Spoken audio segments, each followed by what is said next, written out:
positif yang sudah sampai ke modul 1.4 di dalam pendidikan guru penggerak. Semoga nanti teman-teman selanjutnya akan mengikuti langkah kita. Semoga terinspirasi. Ya, saya ucapkan yang pada kepala sekolah terima kasih banyak atas kesempatannya. Kemudian juga saya ucapkan terima kasih kepada Pak Purnomo yang menyiapkan tempat dan waktu kepada saya juga. Kemudian kepada wakil kepala sekolah Bapak Aidi Sarkani, semua ketua jurusan dan semua guru yang terlibat pada hari ini. Alhamdulillah kita sudah bisa melaksanakan kembali praktik. Ya, baik, saya akan lanjutkan tentang budaya positif. Jadi konsep inti di dalam budaya positif ini yang pertama adalah perubahan paradigma belajar. Kemudian di situ ada materi disiplin positif, ada nilai-nilai kebajikan, kemudian ada kebutuhan dasar manusia, motivasi perilaku manusia, kemudian materi tentang posisi kontrol guru, keyakinan kelas, dan segitiga institusi. Ya, di sini kita berusaha bagaimana pembelajaran dengan paradigma baru agar peserta didik belajar sesuai dengan kebutuhannya berdasarkan tahap perkembangan sesuai teori psikologi modern untuk mewujudkan profil pelajar Pancasila. Itu bagaimana nanti pembelajaran kita supaya berdiferensiasi ya sesuai kebutuhan murid. Jadi ada miskonsepsi tentang teori kontrol. Yang pertama, kita berilusi guru harus mengontrol murid. Kemudian yang kedua, ilusi bahwa kritik dan membuat rasa bersalah mampu menguatkan karakter. Kemudian ilusi bahwa semua penguatan positif efektif dan bermanfaat. Serta ilusi bahwa orang dewasa berhak memaksa. Nah, ini terjadi konsepsi tentang teori kontrol. Jadi bagaimana kita mengubah paradigma dari stimulus respon ke pendekatan teori kontrol. Di sini ya, jadi ada stimulus respon. Misalnya semua orang melihat hal yang sama. Teori kontrol ya.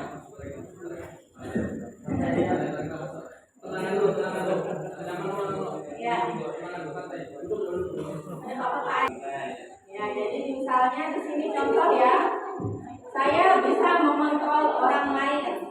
Jadi di teori kontrol, Anda tidak bisa mengontrol orang lain. Jadi ini perbedaan dari stimulus respon ke teori kontrol. Kemudian contohnya perilaku buruk dilihat sebagai suatu kesalahan. Jadi kita melihat siswa berperilaku buruk dianggap sebagai suatu kesalahan. Jadi di materi ini bagaimana solusi kita untuk menghadapi masalah anak. Jadi lanjut. Nah, jadi dengan adanya disiplin positif, disiplin berasal dari kata disiplina yang artinya belajar. Disiplin mengacu pada disiplin diri yang memiliki tanggung jawab terhadap apa yang dilakukannya berdasarkan nilai-nilai yang diyakini. Jadi kita merasa anak didik itulah kalau dia sudah disiplin itu sudah nampaknya bagus. Ternyata pada kenyataannya bisa jadi disiplin itu karena terpaksa. Bisa jadi karena motivasinya dari luar, eksternal. Jadi di sini kita belajar bersama bagaimana menanamkan motivasi agar anak punya disiplin itu karena motivasi dari dalam dirinya, kesadaran dari dirinya sendiri. Kalau misalnya disiplin tampak karena takut dengan seorang guru misalnya lah, contohnya misalnya siswa sangat suka dengan Bapak Patur, disiplin di saat pembelajaran. Tetapi pada saat Bapak Patur tidak ada, lalu anak-anak ini kurang motivasinya, kurang semangat belajarnya. Misalnya digantikan oleh Bapak Saleh misalnya. Lalu siswa kurang termotivasi. Jadi di sini kita belajar bersama-sama bagaimana menanamkan ke anak agar motivasi yang tumbuh itu kesadaran dari dalam dirinya. Adanya hukuman itu jangan sampai membuat dia termotivasi berbuat baik karena dorongan dari luar. Jadi kita berupaya di sini sama-sama belajar bagaimana menumbuhkan motivasi anak dari dalam diri. Nah, jadi ada motivasinya dari intrinsik. Nah, ini contoh-contoh nilai kebajikan. Ya, kita sudah belajar tentang profil pelajar Pancasila, kemudian adanya sifat toleransi, rasa hormat, integritas, kerjasama, percaya diri, komitmen. Nah, jadi di sini ada nilai-nilai kebajikan, contoh dari institusi atau organisasi. Bisa dari profil pelajar Pancasila yang kita ingin tanamkan ke siswa. Ya, contohnya beriman, bertakwa pada Tuhan Yang Maha Esa, berakhlak mulia, bernalar kritis, berkebinekaan global, bergotong royong, dan kreatif. Nah, kemudian ini contoh lagi nilai-nilai kebajikan. Mudah-mudahan nanti ada di antara nilai-nilai ini yang siswa kita bisa tanamkan, ada tumbuh kesadaran dari dirinya untuk dapat dipercaya, misalnya toleransi, kedamaian, percaya diri, kreatif, disiplin, hormat dan santun. Nah, jadi ini contoh-contoh nilai kebajikan. Jadi kita dulu di sini saling berbagi bagaimana menumbuhkan ke anak agar dia taat datang sekolah karena kesadaran dirinya dari dalam negerinya. Nah, karena ada kebutuhan dasar manusia, kemudian sikap guru selalu memonitor murid. Nah, itu contoh dari konsekuensi. Kita sudah membuat tabel tata tertib dan siswa tidak kita libatkan untuk mendiskusikan hasil sebelumnya. Nah, itu contoh dari konsekuensi. Kemudian kalau restitusi, di sini proses menciptakan kondisi bagi murid untuk memperbaiki kesalahan. Kemudian ada proses kolaboratif yang mengajarkan murid untuk mencari solusi sendiri. Jadi kalau misalnya dia terlambat, apakah nanti ada kolaborasi antara guru dan siswa menyepakati apa yang diinginkannya, apa nilai-nilai kebajikan yang sudah dilanggarnya. Nah, itu contoh restitusi lah. Bagaimana seorang guru ini menanyakan apa nilai-nilai kebajikan yang sudah dilanggarnya, apa solusi yang biasa dia lakukan saat terlambat. Jadi kita menanyakan kehendak siswa. Misalnya dia datang terlambat, kita memberi pilihan ke siswa. Apa dia ingin melakukan apa? Dia di situ. Jadi itu perbedaan contoh antara hukuman, ada konsekuensi dan restitusi. Kalau di hukuman kita langsung menyuruh siswa, ayo kita bersihkan WC. Kalau konsekuensi kita ajukan tata tertib. Nah, ini konsekuensi apabila kamu terlambat, ini konsekuensinya. Kemudian kalau restitusi, bagaimana kita mencari solusi bersama murid. Jadi di situ contohnya adalah saat siswa melakukan kesalahan, kita menanyakan kembali ke yang membentuk keyakinan kelas kita. Jadi yang pertama misalnya di situ kalau terlambat apa konsekuensinya, apa yang dikehendaki siswa. Jadi ibarat ada kesepakatan bersama di antara semua siswa. Kalau misalnya dia tidak tiket kebersihan, apa konsekuensi yang disetujui? Alhamdulillah. Nah ya, jadi kita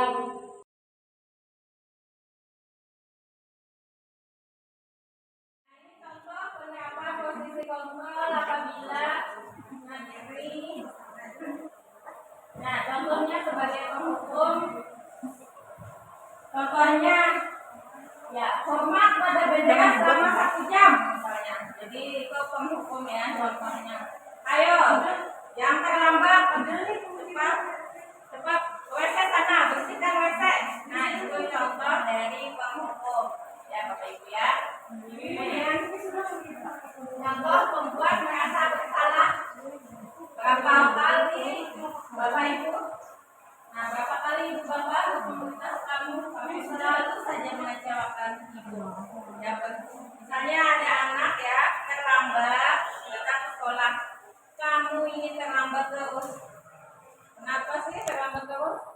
mengecewakan ibu saja. Ibu malu dengan sekolah, nah itu misalnya ya contoh buat merasa bersalah. Nah, kemudian yang selanjutnya di sini adalah contoh penerapan posisi kontrol sebagai teman. Nah, contohnya ya, ayo dong ikuti aturan sekolah. Tolong bantu bapak ibu ya. Kali ini saja, tolong. Ya, jadi tidak apa-apa. Kalau kalian berbuat seperti ini lagi ya, itu contoh sebagai teman ya, sebagai teman. Kemudian sebagai pemantau. Kamu sudah melanggar peraturan sekolah, kamu harus tahu konsekuensinya. Setelah upacara, kamu harus membeli atributnya, misalnya di kantin, dan jangan diulangi lagi ya. Nah, itu contoh dari pemantau. Pemantau itu di sini dia langsung menyuruh apa konsekuensinya saat kita terlambat, saat tidak memakai atribut, langsung disuruh melakukan sesuatu. Misalnya saat anak tidak punya mobil, kamu ini terlambat terus, atribut di dalam kan, ayo sana nanti beli kopi cekati beli. Nah, ya itu contoh dari pemantau. Kalau sebagai teman, kamu ini nak sudah terlambat, tidak punya atribut lagi, komik ada isi. Kasihan nak sudah suka ibu nih di hadapan wali kelas yang lain. Nah itu ya. Contoh dari teman dan sebagai pemantau. Kemudian di sini apabila sebagai manajer, nah jadi kita berperilaku di sini kita mudah-mudahan ya ibu-ibu di sini semuanya sudah bisa mengamalkan sebagai manajer. Bagaimana manajer ini bisa mengelola siswa, bisa mencari solusi yang terbaik dari permasalahan yang ada. Misalnya kita ingin menanyakan, apakah kamu tahu kesalahanmu nak? Kira-kira bagaimana kamu memperbaiki kesalahanmu? Atau kita menanyakan, apa keyakinan kelas yang sudah kita langgar nak? Nah itu contoh dari penerapan bagaimana seorang manajer. Jadi kita setelah pembelajaran budaya positif ini sama-sama belajar bagaimana sebagai guru memposisikan dirinya sebagai manajer. Karena di situ kita ingin menggunakan tiga restitusi. Ternyata di situ sangat bagus sekali agar siswa merasa bahagia dan dia bisa belajar dari kesalahannya. Selanjutnya, nah ini ada keyakinan kelas. Mengapa keyakinan kelas? Mengapa bukan peraturan kelas? Ya, Ibu Merda. Ibu Rohana, kenapa harus keyakinan kelas? Kenapa tidak peraturan kelas yang kita terapkan? Bisa minta jelaskan? Ini Bu, keyakinan kelas itu menurut keyakinan kita kan Bu, kayak keamanan nggak Bu? Ya, misalnya keyakinan di sini meyakini dengan kesadaran dirinya lah. Kalau peraturan itu kan kayak disuruh, kayak kemudian bagus mana di antara dua itu? Oh ini Bu, berarti bagus keyakinan kelas Bu karena keinginan guru lah. pasti anak ada suka buat dengan peraturan karena itu keinginan guru kan Ibu lah. Kalau keyakinan pasti dari dalam diri anak pula, dia meyakini nilai-nilai yang ada di sekolah mereka pula. Jadi disepakati bersama ya. Kalau keyakinan kelas. Terima kasih Bu Rohana.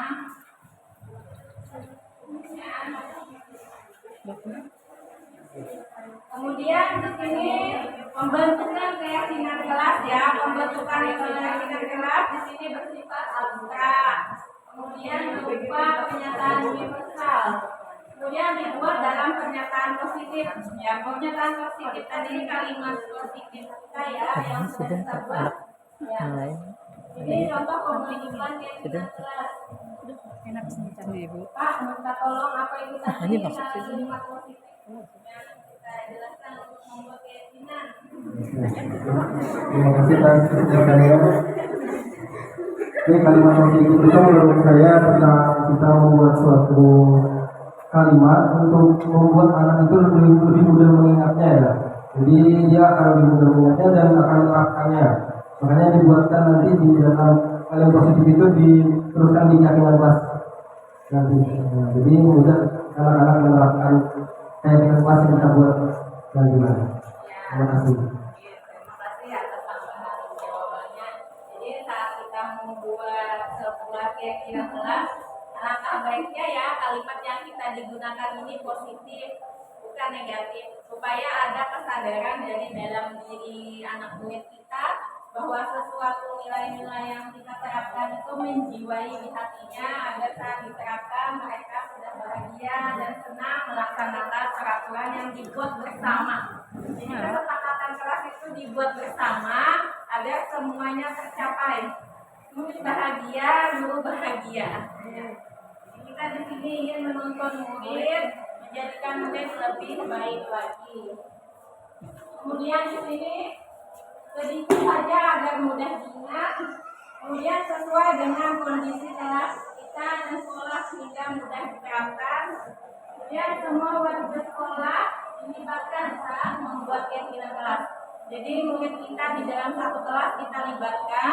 Kalau mereka sepakat dengan nilai-nilai yang sudah kita masukkan ke dalam kalimat-kalimat positif, jadi kita buat kesimpulan dan kita pilah di sana, kita seleksi. Kalau sudah bagus, jadi kalau sudah bagus sekali keyakinannya nanti kita tempel di depan kelas.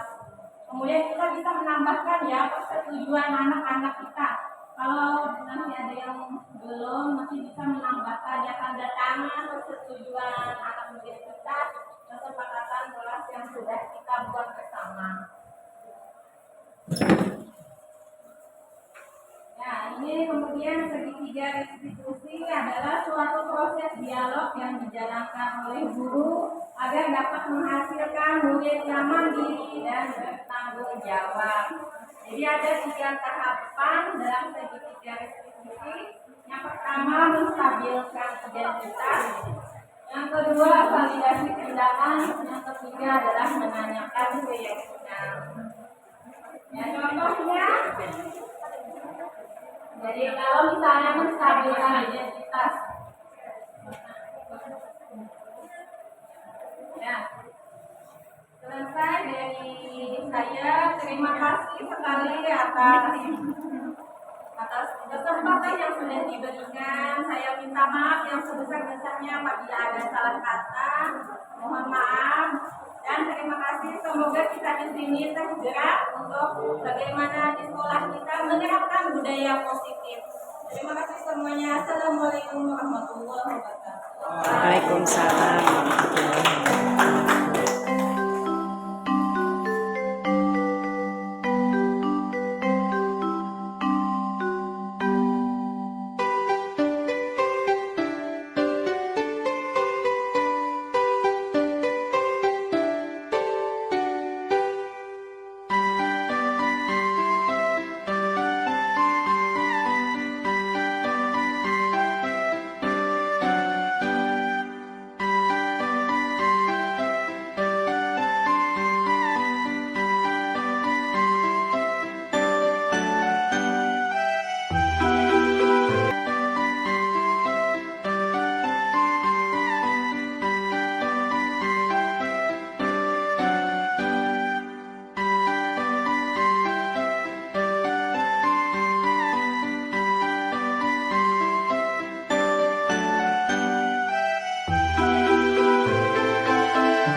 Bisa. Apa motonya? Religius, kompetitif, siap berkarya. Nah, karena kita harus religius, kompetitif, dan siap berkarya, kita juga akan belajar tentang keyakinan kelas. Ya, bagaimana pembentukan kesepakatan kelas itu dimulai dengan pemahaman kita mengenai makna dari keyakinan kelas ya.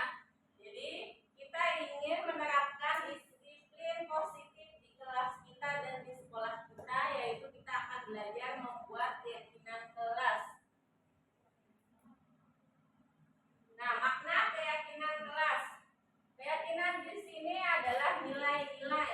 Jadi ada nilai-nilai kebajikan yang kita tanamkan di pemikiran kita lah, bahwa di situ ada nilai-nilai keselamatan, kesehatan. Nah, sama seperti kita belajar 3LH itu ya. Jadi kita akan belajar tentang nilai keselamatan atau kesehatan yang disebut sebagai suatu keyakinan. Kalau kita meyakini sesuatu, maka kita akan mengamalkannya ya. Di sini supaya kalian ada motivasi dari dalam diri, bukan karena perintah disuruh. Menurut kalian lebih baik keyakinan atau peraturan? Menurut ya, angkat tangan yang mana yang lebih baik? Ya, Pak Badrin, apa? Keyakinan. Ya, keyakinan. Ada lagi yang berbeda pendapat, lebih penting keyakinan atau peraturan kelas? Ya, jawabannya harus keyakinan. Nah, karena apa? Kalau misalnya di situ peraturan lah, kalau peraturan itu kan biasanya kalian ini disuruh, itu ada motivasi paksaan kan, atau dari luar. Bisa jadi ibu yang menyuruh, pada mau kalian, atau wali kelas yang menyuruh, atau kepala sekolah yang menyuruh, otomatis itu akan kalian hindari, kalian takuti. Tapi kalau keyakinan itu ada di dalam diri, motivasinya dari dalam, supaya kalian mengerjakan sesuatu. Misalnya contohnya membuang sampah. Kalau kalian keyakinannya dari dalam diri untuk menjaga kebersihan sekolah, kalau keyakinan dari dalam diri berarti kalian sadar untuk membuang sampah pada tempatnya. Kalau hanya disuruh oleh ibu, misalnya contohnya sudah ketuyuk, sudah penuh, kalian akan malas membuang sampah. Itu kalau menunggu disuruh. Nah, contoh menunggu disuruh lah, kita amati saja tempat sampah kita ya. Kalau misalnya tempat sampah kita itu banyak isinya, berarti tandanya apa? Siap dibuang. Kalian mau disuruh? Ya. Minta dong. Kalau misalnya setiap sore kalian membuang sampah pada tempatnya, kalau esok paginya sudah bersih, berarti itu kesadaran dari dalam diri untuk menjaga kebersihan. Jadi di sini kalian harus bersemangat untuk menjalankan keyakinan daripada sekedar mengikuti serangkaian peraturan tertulis tanpa makna. Jadi keyakinan ini dari hati. Contoh keyakinan pula saat kalian sholat, itu diawasi atau tidak diawasi, kalian pasti akan melakukannya kan? Kenapa kalian melakukannya? Kenapa? Yakin kalau melanggar dapat apa? Sanksi. Dapat dosa. Itu keyakinan lah. Ya, jadi kalau nilai-nilai kebajikan itu juga kalian tanamkan dalam diri kita semuanya. Dalam hal berbuat kebaikan itu sangat baik, bernilai positif, akan menjadi disiplin yang positif. Jadi kalau kita meyakini bahwa nilai-nilai kebajikan itu sangat bermanfaat untuk kehidupan. Ya, kemudian di sini kalau kita ingin mengetahui peraturan ini kan bisa jadi itu terikat, diatur. Semoga di sekolahan kita ini setiap peraturan itu ada kesepakatan bersama ya antara murid dan guru. Kalau ada kesepakatan bersama, kalian pasti bahagia kan sekolah? Bahagia. Apa kalian sekarang bahagia? Bahagia, Bu. Kalau masih kurang nyaman, kalian harus mengutarakannya. Kita buat suatu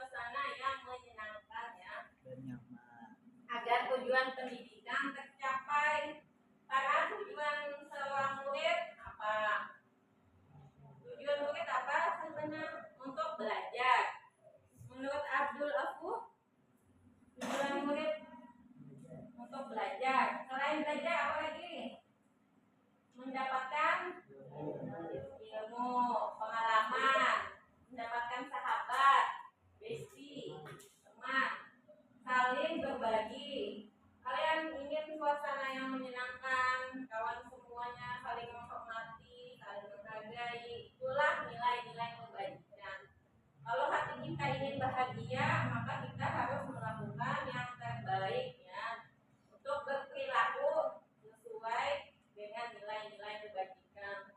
Contoh nilai kebajikan, siapa yang ingat? Seperti yang di belakang, misalnya disiplin, saling menghormati, apalagi sabar, misalnya kreatif. Ingatlah profil pelajar Pancasila itu apa saja? Yang pertama religius, masih ingat kan? Nah, religius itu. Kemudian kalian juga harus kreatif. Kalian juga bisa berdaya saing, memiliki kompetensi, bisa berkolaborasi dengan sesama teman, saling membantu. Itu contoh-contoh nilai kebajikan ya. Nah, apa yang dimaksud dengan keyakinan kelas? Ya, Humaira, apa itu keyakinan kelas?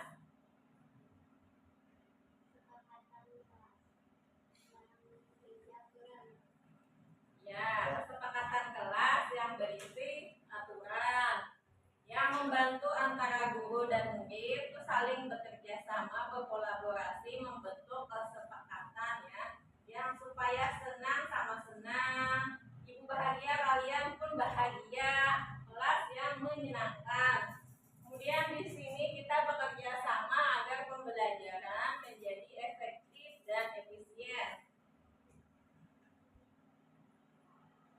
Nah, ini pembentukan kelas atau sekolah.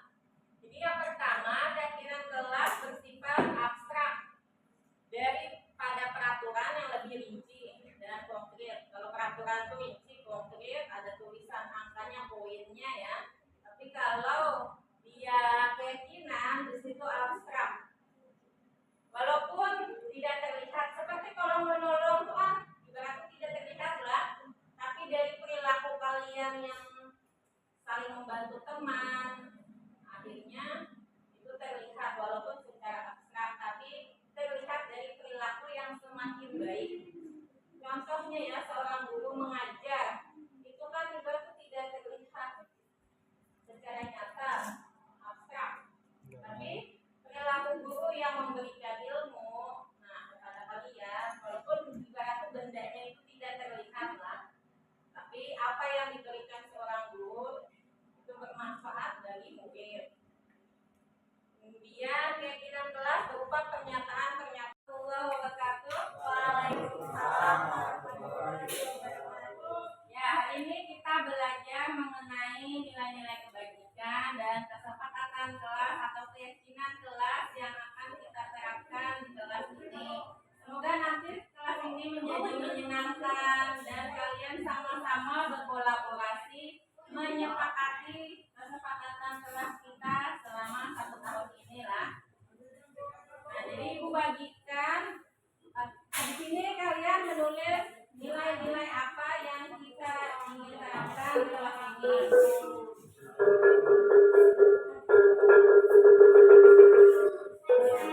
Dua ya, 1 orang.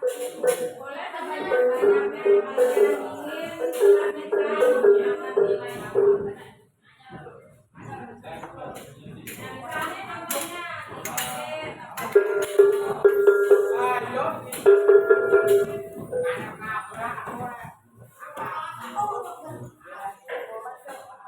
misalnya contohnya di sini kalian ingin teman menjaga kebersihan, perhatian.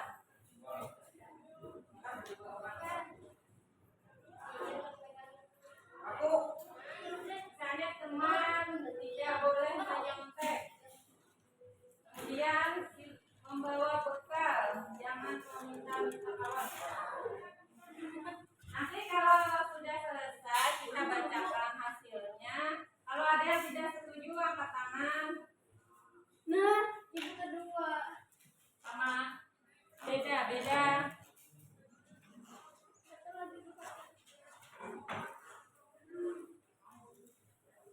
Nah, nanti kita sepakati bersama ya.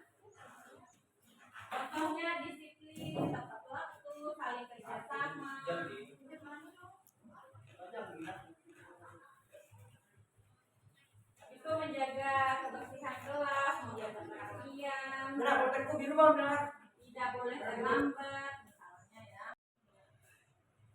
Assalamualaikum warahmatullahi wabarakatuh. Di sini saya akan membacakan kesepakatan kelas. Nanti kalau tidak setuju, ininya boleh dilepas. Yang pertama, jagalah kebersihan kelas. Setuju tidak? Selalu tepat waktu membayar kas. Setuju tidak? Yang tidak setuju angkat tangan. Ya, di voting ya, yang mana paling banyak. Menaati peraturan sekolah. Angkat tangan tidak setuju. Dua, yang setuju angkat tangan. Yang banyak setujunya ada di Jujur, sisanya Natal berarti. Jangan ribut. Tidak setuju. Saling menghormati dan menghargai. Setuju. setuju. Setuju. Dilarang orang luar masuk kelas. Setuju. Boleh. Disiplin mencuci piring setelah dipakai. Yang dilarang itu hapus saja tuh bang buat masuk kelas. Guru juga bang buat. Maksudnya mau kelas lain, boleh kelas lain. Bukan guru maksudnya. Menjaga kerapian dan kebersihan meja. Setuju tidak? Berarti enak-enak sampahnya dibuang. Melaksanakan tugas. Melaksanakan piket. Mencuci piring. Tidak ada bully. Gimana guys? Setuju. Setuju. Tidak ada bully? Oh, setuju. Ya belakang tugas itu loh, Buang sampah pada tempatnya. Gimana guys? Setuju. Tidak boleh saling membuli atau melecehkan sesama teman.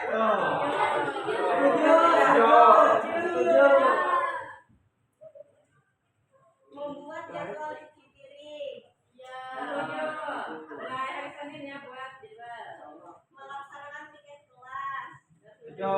Dan menjaga kebersihan kelas. Mematuhi tata tertib sekolah.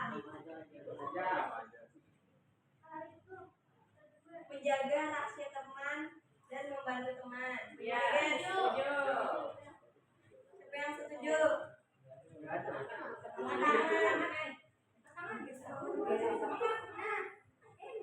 Dilarang menghajar perabotan di kelas. Ya. Setuju. Berunduk. Dilarang menggunakan bahasa kentut. Rasa kotor.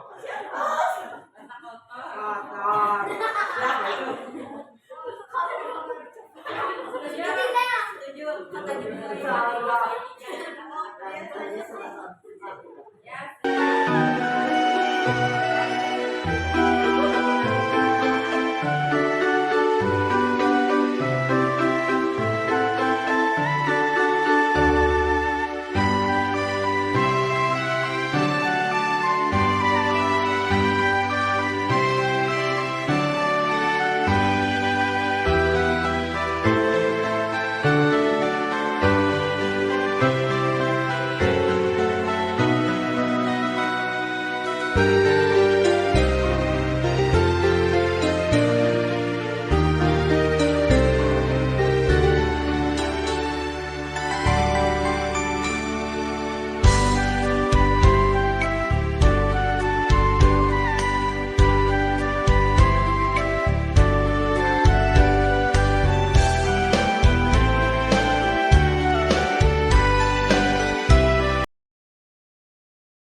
Ya, sekarang kita melanjutkan untuk membentuk kalimat positif. Nah, jadi kalau misalnya ada kalimat negatif, jadi kesepakatan kelas kita ini akan kita ganti, kita revisi ya sesuai nilai-nilai kebajikan agar bernilai positif. Ya, sekarang Ibu bacakan yang pertama ini apa termasuk kalimat positif atau kalimat negatif. Ya, misalnya jagalah kebersihan kelas. negatif atau positif? Positif. Ya, bagus. Tepuk tangannya mana? Sudah sip lah. Kemudian selalu tepat waktu, membayar kas. Positif atau negatif? Positif. Ya, bagus. Mana? Ya, tepuk tangan dulu supaya semangat. Kemudian menaati peraturan sekolah. Jangan ribut. Nah, ternyata ini kalimat negatif. Nah, ini harus direvisi ya, nanti dicoret. Kemudian kita tulis menjadi kalimat positif. Kalau jangan ribut, di dalam kalimat positifnya diharap tenang. Ya, tepuk tangan. Bagus, terima kasih kepada Eja. Nanti diganti, direvisi ya. Diharap tenang atau jagalah ketertiban di kelas misalnya. Kemudian saling menghormati dan menghargai.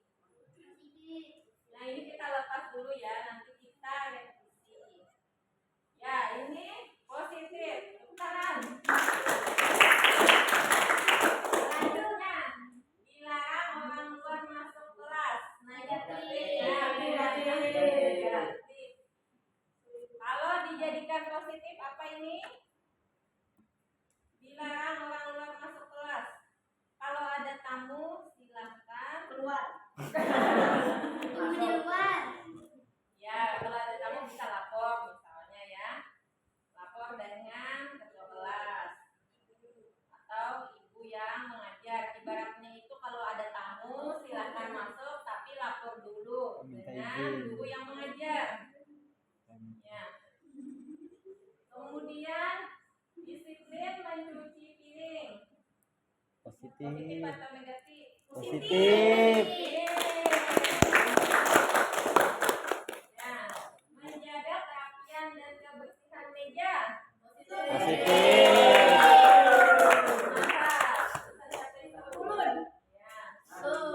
Kemudian melaksanakan tugas piket mencuci tidak ada beli.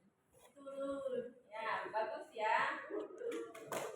Untuk melaksanakan tugas, melaksanakan piket, bagus kalimatnya. Kemudian buang sampah pada tempatnya. Ya, positif.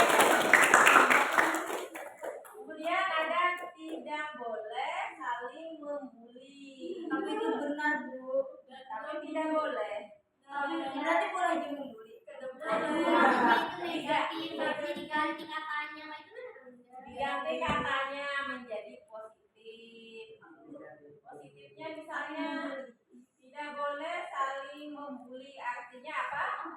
Saling menghormati teman, saling menghargai teman. Apa ya?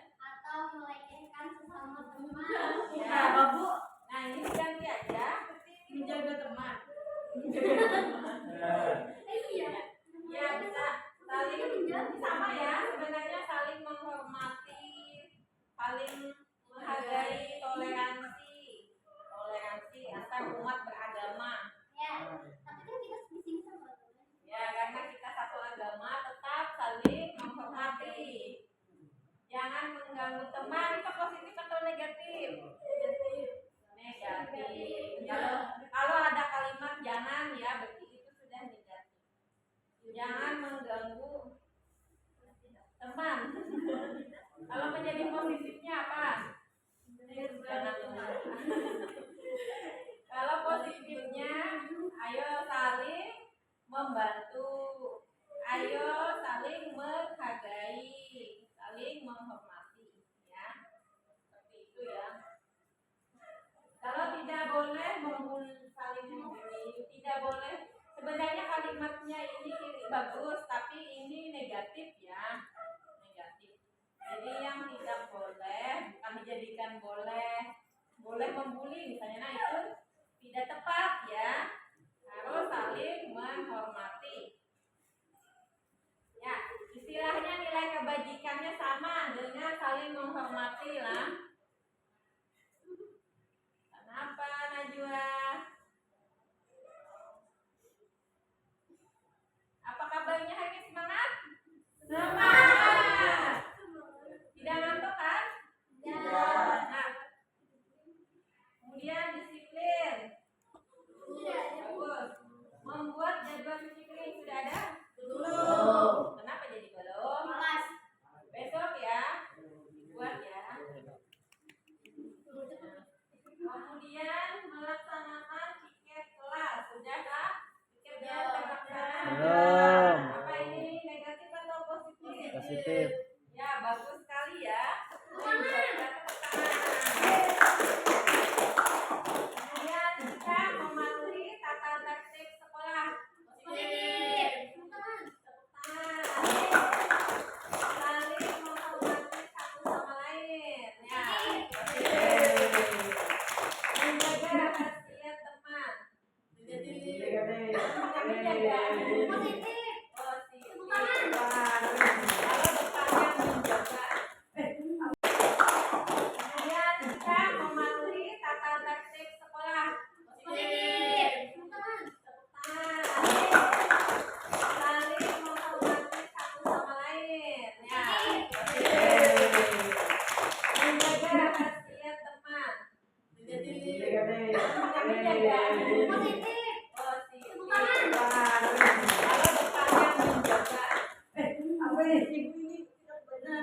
Oh ya, dilepas saja ya kalau itu kalimatnya. Terima kasih. Tangan bersedia. Sampai tulis dilarang menghancur peralatan. Nah, banyak sekali ya ternyata kalimat-kalimat diganti. Dilarang juga kita lepas. Sebenarnya bagus, tapi kalimatnya negatif. Dilarang menghancur peralatan. Kalimat positifnya apa? Menjaga. Jagalah peralatan atau perabotan di kelas. Yo, harap yang rapi dan tenang. Ya. Lanjut. Merundung teman sesuai situasi. Nih, kalimat positif apa negatif? Positif. Ini sama saja seperti membuli teman ya. Adalah perilaku yang tidak baik. Kita harus menghormati teman,